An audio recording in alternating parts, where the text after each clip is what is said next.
So next reaction എന്ന് പറയുന്നത് Reimer തൈമർ reaction ആണ്. ഈ റീമർ തൈമർ റിയാക്ഷൻ എന്ന് പറയുന്നത് നമുക്കൊരു ഹൈഡ്രോക്സി ആൽഡിഹൈഡ് ഉണ്ടാക്കുന്ന ഒരു റിയാക്ഷനാണ് നമ്മൾ റീമർ തൈമർ റിയാക്ഷൻ എന്ന് പറയുന്നത്. ഒരു എക്സാമ്പിൾ നമുക്കിവിടെ തന്നിട്ടുണ്ട്. ഇവിടെ എന്ന് പറയുമ്പോൾ ഒരു ഫിനോള് എന്തിൻ്റെ പ്രസൻസിലാണ് റിയാക്ട് ചെയ്യുന്നത് എന്നല്ലെങ്കിൽ CHCl3NaOH ഇതിൻ്റെ ഏതിലെങ്കിലും പ്രസൻസിൽ നമുക്ക് റിയാക്ട് ചെയ്ത് കഴിയുമ്പോൾ നമുക്ക് എന്ത് കിട്ടുന്നു? ഒരു ഹൈഡ്രോക്സി ആൽഡിഹൈഡ് കിട്ടുന്നു. ഇവിടെ എങ്ങനെയായിരിക്കും ഈ ഹൈഡ്രോക്സി ആൽഡിഹൈഡ് നമുക്ക് കിട്ടുന്നത്? ഇവിടെ എന്ന് പറയുമ്പോൾ ഇതിൻ്റെ നിന്ന് ഒരു CHO ഗ്രൂപ്പ് വന്ന് അറ്റാച്ച് ചെയ്യുന്നു. അതൊന്നുമില്ലെങ്കിൽ ഓർത്തോ അല്ലെങ്കിൽ പാര പൊസിഷനിലായിരിക്കും ബെൻസീൻ റിങ്ങിൽ വന്ന് അറ്റാച്ച് ചെയ്യുന്നത്. അപ്പോൾ ഫോർമൽ ഗ്രൂപ്പ് എന്ന് പറയുന്നത് is directed to ortho position. അപ്പോൾ ഓർത്തോ പൊസിഷനിൽ ഫോം ചെയ്തിരിക്കുന്നതാണ് ഇവിടെ കാണിച്ചിരിക്കുന്നത്. ഇപ്പോൾ ഓർത്തോ പൊസിഷൻ ഇപ്പോൾ വേറെ ഏതെങ്കിലും സബ്സ്റ്റിറ്റ്യൂൻ്റായിട്ട് ഒക്യുപ്പൈ ചെയ്തിരിക്കുകയാണെന്ന് വല്ലതും വിചാരിക്കുക. അങ്ങനെയാണെങ്കിൽ നമ്മൾ ഈ ഒരു ആൽഡിഹൈഡ് ഗ്രൂപ്പിനെ നമ്മൾ പ്ലേസ് ചെയ്യുന്നത് പാരയിലായിരിക്കും. ഓക്കെ, ഇതിനെയാണ് നമ്മൾ റീമർ തൈമർ റിയാക്ഷൻ എന്ന് പറയുന്നത്. അപ്പോൾ ഇതിൻ്റെ മെക്കാനിസത്തിൽ എന്താണ് പറയുന്നത്? ഒരു മെക്കാനിസത്തിൽ നോക്കാം. It involves the electrophilic substitution reaction. ഒരു ഇലക്ട്രോഫിലിക് സബ്സ്റ്റിറ്റ്യൂഷൻ റിയാക്ഷൻ ഇൻവോൾവ് ചെയ്യുന്നൊരു റിയാക്ഷനാണിത്. പിന്നെ ഇത് ഇലക്ട്രോഫൈൽ എന്ന് പറയുന്നത് ഇതിൻ്റെ അകത്തുള്ള ഇലക്ട്രോഫൈൽ എന്ന് പറയുന്നത് ഡൈക്ലോറോ കാർബിനാണ്. CCl2 ഡൈക്ലോറോകാർബിൻ ഇതാണ് ഇതിൻ്റെ ഇലക്ട്രോഫൈൽ. പിന്നെ ഈ CCl2 എങ്ങനെയാണ് പ്രൊഡ്യൂസ് ചെയ്യുന്നത് നമുക്ക് നോക്കാം. അപ്പോൾ CCl2 വന്നിട്ട് ഡൈക്ലോറോകാർബിൻ വന്നിട്ട് ഈ ഫിനോളിലേക്ക് വന്ന് അറ്റാച്ച് ചെയ്യും.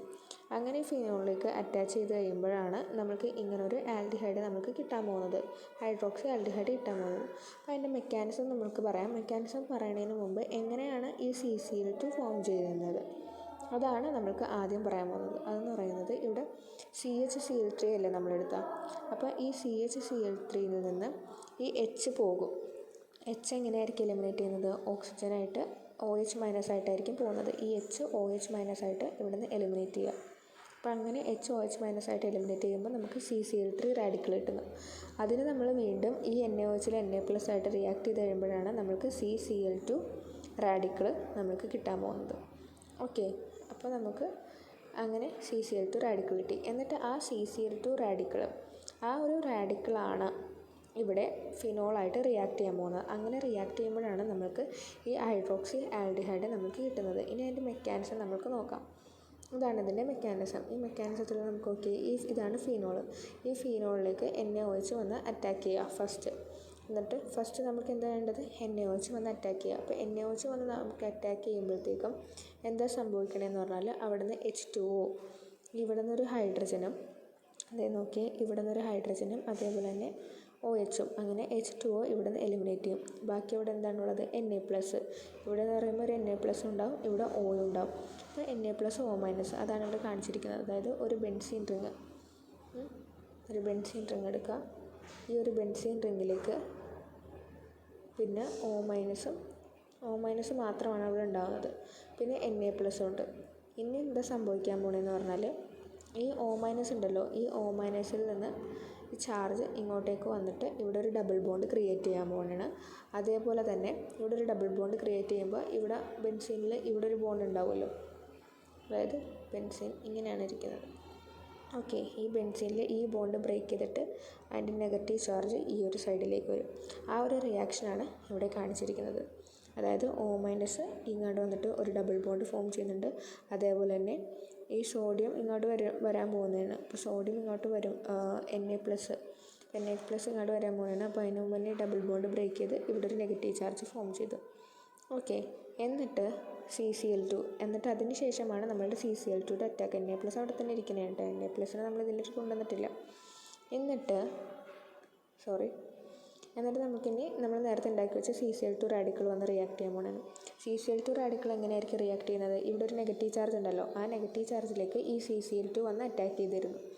അതേപോലെ തന്നെ അവിടെ നമുക്കറിയാം ഒരു ഹൈഡ്രജൻ ഓൾറെഡി ഉണ്ടാവും. എന്നിട്ട് ഈ ഹൈഡ്രജൻ റീഅറേഞ്ച് ചെയ്യണം. എങ്ങനെയെന്ന് പറഞ്ഞാൽ ഈ ഹൈഡ്രജൻ എങ്ങനെ റീഅറേഞ്ച് ചെയ്യുന്നതെന്ന് പറഞ്ഞാൽ നേരത്തെ നമ്മൾ ഓക്സിജൻ്റെ ഡബിൾ ബോണ്ട് ക്രിയേറ്റ് ചെയ്തില്ല. ഡബിൾ ബോണ്ട് വീണ്ടും നമ്മളുടെ നേരത്തെ പൊസിഷനിലായിട്ടുള്ള negative charge double bond break ചെയ്തിട്ട് വീണ്ടും എന്ത് ചെയ്യും, ആ ചാർജ് വീണ്ടും ആ റിങ്ങിൽ ഓക്സിജൻ്റെ അങ്ങോട്ടേക്ക് പോകും. പിന്നെ എന്താ സംഭവിക്കണമെന്ന് പറഞ്ഞാൽ നേരത്തെ ഒരു ഹൈഡ്രജൻ ഉണ്ടല്ലോ, ആ ഹൈഡ്രജൻ്റെ ആ ഒരു ബോണ്ട് നേരത്തെ വീണ്ടും പഴയ പോലെ തന്നെ ഒരു ബെൻസീൻ റിങ്, ഒരു ഡബിൾ ബോണ്ട് അവിടെ ഫോം ചെയ്യുന്നുണ്ട്. അതായത് നേരത്തെ ഉണ്ടായ പോലെ തന്നെ വീണ്ടും ഈ ബെൻസീനിലേക്ക് ഡബിൾ ബോണ്ട്, ഈ ഹൈഡ്രജൻ്റെ ബോണ്ട് ബ്രേക്ക് ചെയ്ത് വീണ്ടും ഇങ്ങോട്ട് വരും, ഡബിൾ ബോണ്ട് ബ്രേക്ക് ചെയ്യും. അങ്ങനെ ഇവിടെ ഒരു ബോണ്ട് വീണ്ടും ക്രിയേറ്റ് ചെയ്യും. പിന്നെ ഇവിടെ എന്ത് സംഭവിക്കും, CH-Cl2 ആ ബോണ്ട് ഇങ്ങോട്ട് വന്ന് ബാക്കി ഹൈഡ്രജൻ ഇതിൻ്റെ ഇടയിലേക്ക് പോയി. ഓക്കെ, ആ ഹൈഡ്രജൻ CCl2ൻ്റെ ഇടയിലേക്ക് ആ ഒരു ഹൈഡ്രജൻ പോയി.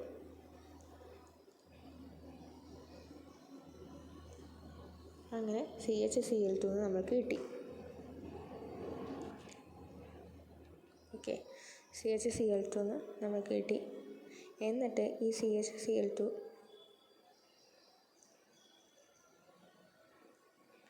എന്നിട്ട് ഇനി എന്താ സംഭവിക്കുന്നത്, എന്നിട്ട് ഇനി 2NaOH -2NaOH ആയിട്ട് റിയാക്ട് ചെയ്യുമ്പോൾ -2NaCl അവിടെ റിമൂവ് ചെയ്യണതാണ് ഇനി നമ്മൾക്ക് കാണിക്കാൻ പോകുന്നത്. അപ്പോൾ 2 NaOH വരെയാണ്. 2 NaOH വരുമ്പോഴത്തേക്ക് അതിൻ്റെ 2 OH ഗ്രൂപ്പ് ഉണ്ടാവുമല്ലോ.